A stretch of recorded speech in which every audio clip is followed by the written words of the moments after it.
Tena tiana ty Madagasikara ty matoa zay maneho hevitra fa tsy manimba zavatra. Tena tiana ihany foana manontolo tsy miteny zay hoe raha sy tanteraka ianareo.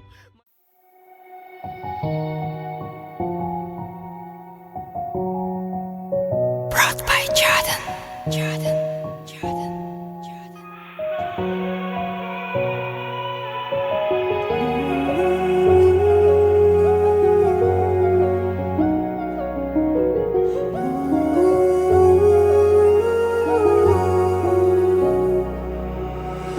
Mamiro firy fisan'andro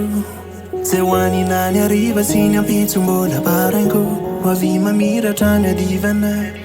hitondra zavana mba ho rereo etaetanay tsy zaho rery nefa ny afiatriny omaly anio etsay ho any taranakaye tsy anaiky ho lavo fitraka tsy atahotra vavambasy ho fonatreo le fanginanay fa maro loatra izay ny aretanay fa hitoro izahay andao hitambatra iray fode iray iny fihavanana no atao fitaovam-piadiny ka sikara mandroso izay no irarina andao hitambatra iray fode iray iny fihavanana no atao fitaovam-piadiny ka sikara mandroso izay no irarina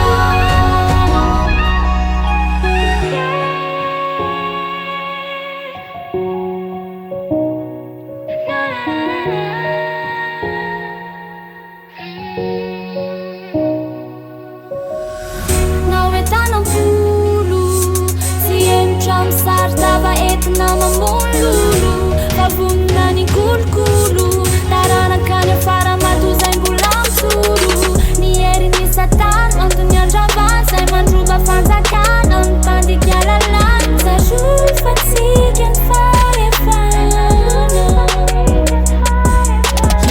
misy tonanginana de misy fotoana itenenana zay mila filaminana de mila fanarenana mila famarinana sy andro fahalemana tsy mila reo mpamadika mpitondra famotehana mila fitonina fa tsy mila ely famoretana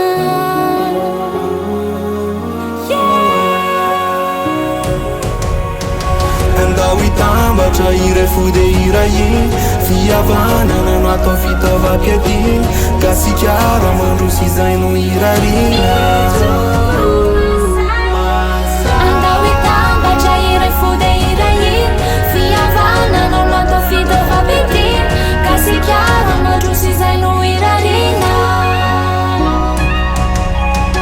andao hitambatra iray fode iray iny fihavanana no atao fitaovam-piadiny ka sikara mandroso izay no irarina andao hitambatra iray fode iray iny fihavanana